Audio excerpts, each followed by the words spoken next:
प्रभु श्री राम की पावन जन्मभूमि अयोध्या के प्रदेश उत्तर प्रदेश से आपके बीच में आया हूं और एक महत्वपूर्ण संदेशा लेकर के आया हूं कि उत्तर प्रदेश में भगवान श्री राम का भव्य मंदिर निर्माण का कार्य पूरा होने जा रहा है।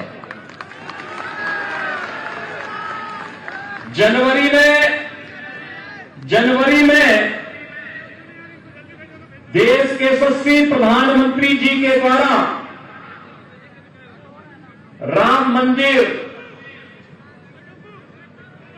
में प्रभु श्री राम की मूर्ति को स्थापित करने का कार्य संपन्न होगा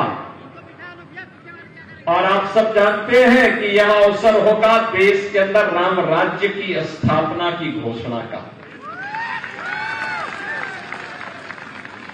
राम राज्य का मतलब बिना भेदभाव के शासन की योजना का लाभ हर गांव, हर गरीब, हर किसान, हर नौजवान, हर महिला, हर दलित, हर वंचित, हर आदिवासी, हर वनवासी, हर गिरिवासी, हर एक उस व्यक्ति को जो आजादी के बाद से वंचित है उस तक इन योजनाओं का लाभ पहुंचाने का। और इस दृष्टि से ननिहाल में कोई कमी न रह जाए, इसी के लिए आपका आह्वान करने के लिए विशेष रूप से इस बस्तर में मैं आया हूं। भाइयों बहनों, ये वही भूमि है जहां 14 वर्ष के वनवास के दौरान भगवान ने एक संकल्प लिया था, निस्सरहीन करो मही भुज उठाए तृण कील। उन्होंने एक संकल्प लिया था उस समय और भगवान ने एक ही संकल्प लिया था, जब तक इन निशाचरों को, इन राक्षसों को मैं समाप्त न कर दो तब तक ये मेरा संकल्प है कि चैन से नहीं बैठूंगा। और आज आप सभी बंधुओं से मेरा आह्वान होगा, हम सब छत्तीसगढ़ वासी आज संकल्प लें कांग्रेस के भ्रष्टाचार को सदैव के लिए दफन करने का। ये सरकार जो झूठ बोलती है, ये सरकार जो गरीबों के लिए आने वाली योजना को हड़प जाती है, एक सरकार जो किसानों पर अत्याचार करती है, किसानों का शोषण करती है, राम भक्तों का अपमान करती है, इस सरकार को एक भी क्षण रहने का अधिकार नहीं है, एक भी क्षण रहने का अधिकार नहीं है। और इसलिए भाइयों बहनों, लोकतंत्र के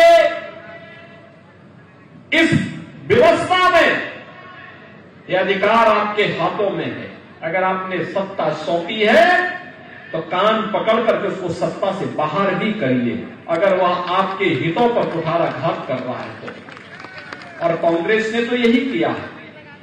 एक कांग्रेस की प्रवृत्ति रही है झूठ बोलना, बहकाना, एक प्रकारेण सत्ता हड़प लेना और सत्ता जब प्राप्त हो जाए तो प्राप्त होने वाली सत्ता को भ्रष्टाचार का अड्डा बना देना। आश्चर्य होता है हमें, पहले केवल माइनिंग का आरोप लगा था और माइनिंग के भ्रष्टाचार के कारण छत्तीसगढ़ में कांग्रेस सरकार को कटघरे में खड़ा होना पड़ा था। लेकिन अब माइनिंग के बाद यहां पे विकास की विभिन्न योजनाओं में भ्रष्टाचार की शिकायत भी आ गई और इस शिकायत अब यहां तक पहुंच गई है कि भाइयों बहनों, इनके एक पार्टनर ने बिहार में चारा घोटाला किया था, इन्होंने छत्तीसगढ़ में गोबर घोटाला कर दिया। अब याद करिए, यानी गाय का गोबर भी 10 रुपए किलो के हिसाब से 1300 करोड़ रुपए हड़प ले, और 1300 करोड़ रुपए हड़प ले। पता लगा गाय का गोबर कहां से खरीदे थे, जहां गाय थी ही नहीं, और गोबर के बदले मिट्टी भर करके भेज दिया गया। ये तो कांग्रेस की प्रवृत्ति है। और भाइयों बहनों, आज इसीलिए हम कहने के लिए आए हैं, यह सरकार धोखा कर रही है यहां के नागरिकों के साथ, यहां के वनवासियों के साथ, यहां के आदिवासियों के साथ, यहां के बंधुओं के साथ, यहां के अनुसूचित जाति, जनजाति और पिछड़ी जाति के लोगों के साथ, यहां के किसानों के साथ, यहां के युवाओं के साथ।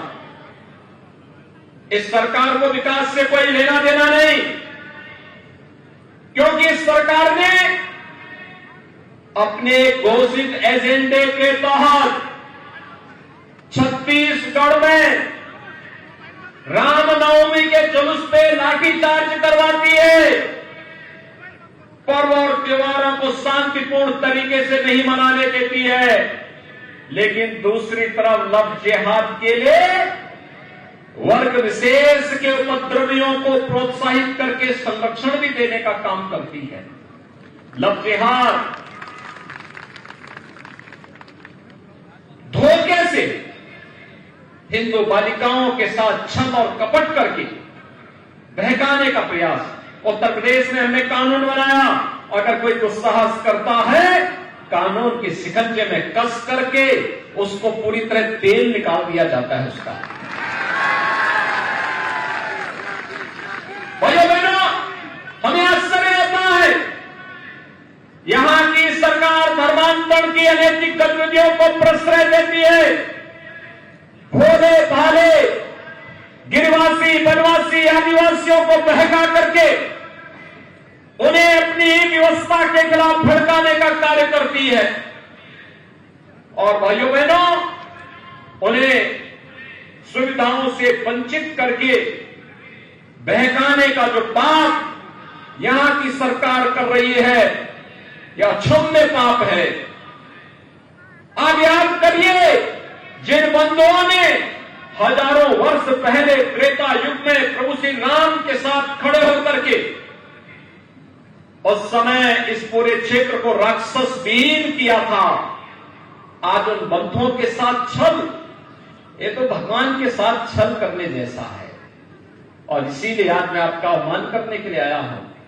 एक कांग्रेस एक तरफ अन्याय कर रही है, अत्याचार कर रही है, भ्रष्टाचार फैला रही है, अराजकता फैला रही है, राम भक्तों को लाठीचार्ज करवाती है, तो दूसरी ओर इस सरकार के द्वारा लगातार यहां के लोगों को, यहां के नागरिकों को विकास की योजनाओं से वंचित करने का पाप भी किया गया।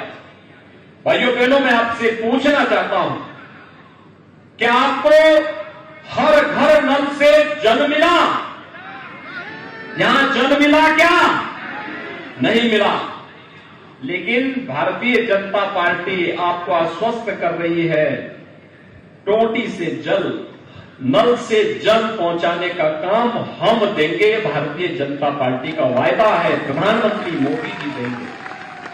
उत्तर प्रदेश में आप याद करिए, अब तक हम लोग उत्तर प्रदेश में 1.5 करोड़ लोगों को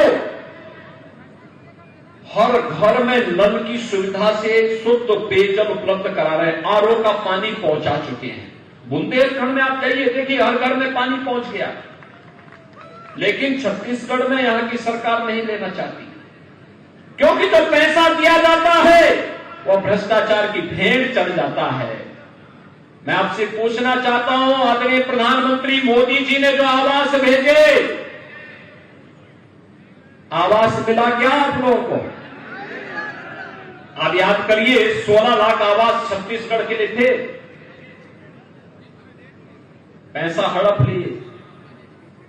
उत्तर प्रदेश में हमने इस दौरान 55 लाख गरीबों को एक एक आवास उपलब्ध करवाया है। भाइयों बहनों, 55 लाख गरीबों को एक एक आवास दिया है। और मैं आपसे कहना चाहता हूं, भारतीय जनता पार्टी कह रही है 18 लाख गरीबों को प्रधानमंत्री आवास देने का काम भारतीय जनता पार्टी सरकार आने पर करेगी। भैया बहनों, आज यहां का गरीब पूछता है और यह प्रश्न बार बार कर रहा है कि हमन न तो नहीं मिलिस, आप लोग मिलिस कहां?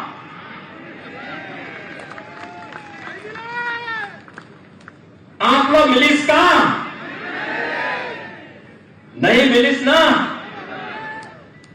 और भाइयों बहनों, इसीलिए मैं आपसे कहना चाहता हूं, यह मिले इसके लिए भाजपा आवश्यक है। इसके लिए भाजपा आवश्यक है,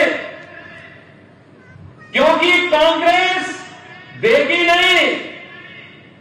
आज तो भारतीय जनता पार्टी ने अपने घोषणा पत्र में भी इस बात को कहा है कि प्रति एकड़ 21 कुंटल तक धान का क्रय और 3100 रुपए प्रति कुंटल की दर से उसका भुगतान भारतीय जनता पार्टी सत्ता में आने के बाद करेगी।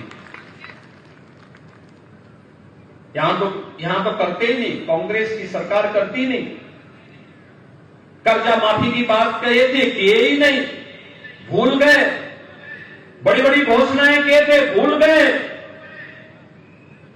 हर विवाहित महिला को 12,000 रुपए सालाना देने की बात भारतीय जनता पार्टी कर रही है। तेंदू पत्ता संग्रहण के लिए 5500 रुपये भारतीय जनता पार्टी देने की बात कर रही है। चरण पादुका योजना फिर से लॉन्च करने की बात भारतीय जनता पार्टी कर रही है। आयुष्मान भारत योजना के तहत 5 लाख रुपए की स्कीम तो प्रधानमंत्री मोदी जी की है। मुख्यमंत्री राहत कोष से इसे 10 लाख तक पहुंचाने की वायदा भी भारतीय जनता पार्टी कर रही है। नए उद्योगों के लिए सब्सिडी देने की बात भी भारतीय जनता पार्टी कर रही है। और भाइयों बहनों, स्कूल जाने वाली बेटियों को मासिक ट्रेवल अलाउंस देने की बात भी भारतीय जनता पार्टी कर रही है। भारतीय जनता पार्टी ने जो कहा वो करके दिखाया।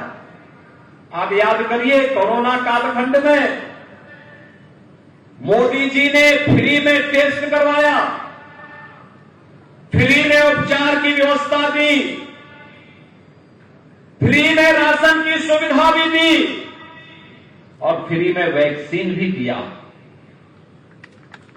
मैं पूछना चाहता हूं भूपेश बघेल जी को कि भूपेश जी, आपने क्या दिया?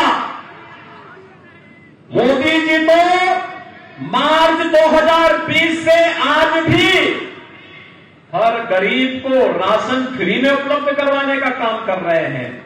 और इससे पहले डॉक्टर रमन सिंह जी ने 1 रुपया किलो चावल देश के अंदर छत्तीसगढ़ से प्रारंभ किया था। यहां के गरीब, वंचित, आदिवासी, वनवासी, दलित सभी को यह योजना का लाभ मिल रहा था।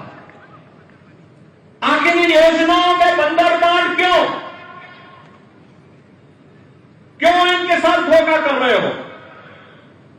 ये माइनिंग का पैसा, जिस पैसे को यहां लगना चाहिए था, यहां के विकास के लिए लगना चाहिए था, यहां के नौजवानों के लिए नौकरी और रोजगार के लिए लगना चाहिए था,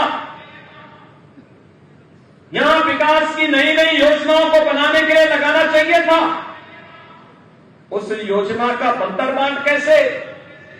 और भाइयों बहनों, इन्हीं बेईमानों वाली भ्रष्टाचारियों के लिए हमने उत्तर प्रदेश में बुलडोजर तैयार करके रखा हुआ है। तो सरकारी पैसे को हड़पता है, अगले दिन बुलडोजर जाता है, पैसे भी वसूल करता है और भ्रष्टाचार की इमारत को ध्वस्त करके भी आ जाता है। माफिया तो पाले जाते हैं।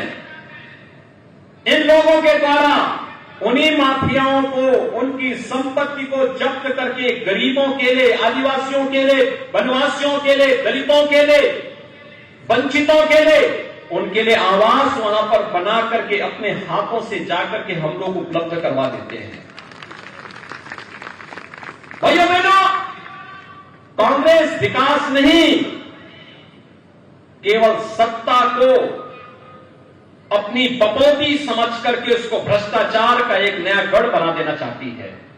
लेकिन कांग्रेस का गढ़ छत्तीसगढ़ को मत बनने दीजिए। छत्तीसगढ़ को तो विकास की एक नई इमारत के रूप में, एक नए गढ़ के रूप में स्थापित करना है, क्योंकि अयोध्या में प्रभु राम विराजमान हो रहे हैं, तो छत्तीसगढ़ का सीधा संवाद होना चाहिए। अब तो राम राज्य का लाभ अयोध्या, उत्तर प्रदेश के साथ साथ छत्तीसगढ़ को बराबर मिले, इसके लिए आपका आह्वान करने के लिए मैं आज आपके बीच आया हूं।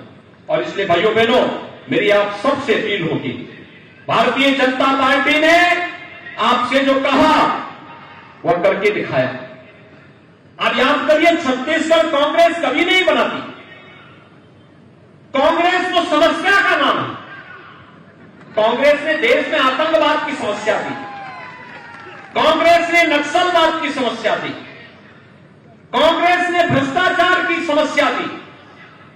कांग्रेस अराजकता का नाम है और कांग्रेस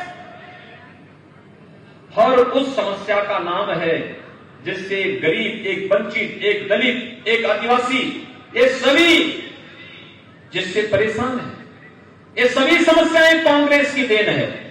और छत्तीसगढ़ बनाने का काम किया था सर्वैव अटल बिहारी वाजपेयी जी ने, भारत रत्न सर्वैव अटल बिहारी वाजपेयी जी ने। उन्होंने छत्तीसगढ़ बनाया था। छत्तीसगढ़ बनाया भी बीजेपी ने और संवारेगी भी बीजेपी ही। 15 वर्ष में विकास की जो एक बड़ा इमारत खड़ा करने में सफलता प्राप्ति की थी डॉक्टर रमन सिंह जी के नेतृत्व में भारतीय जनता पार्टी को, कांग्रेस ने 5 वर्ष में इसको दूषित करने का काम किया। और इसीलिए हम आपसे कहने के लिए आए हैं, हमने बनाया है, हम ही संवारेंगे। छत्तीसगढ़ को संवारने का काम भी भारतीय जनता पार्टी ही करेगी। और इसलिए भाइयों बहनों, और न सही वो बदल के, और न सही वो, सभी लोग तैयार हैं, तैयारी पूरी है, भाजपा जरूरी है, तैयारी पूरी है, भाजपा जरूरी है। और नहीं सही वो बदल के भारत माता की, भारत माता की, छत्तीसगढ़ महतारी की जय मां दंतेश्वरी, शीतला माता की। आप सबसे मेरी अपील है, भारतीय जनता पार्टी के लोकप्रिय प्रत्याशी श्री गौतम उइके जी को कमल चुनाव चिन्ह पर, क्या चुनाव चिन्ह है? कमल। एक बार हाथ उठा करके बोलो कमल। कमल चुनाव चिन्ह पर भारी बहुमत से विजयी बनाएंगे। विजयी बनाएंगे तो गौतम उइके जी जनवरी में अयोध्या धाम का दर्शन भी करवाएंगे। सहमत है? सहमत है ना? तो मेरे साथ बोलेंगे फिर से, जय जय श्री राम, जय जय श्री राम, जय जय श्री राम।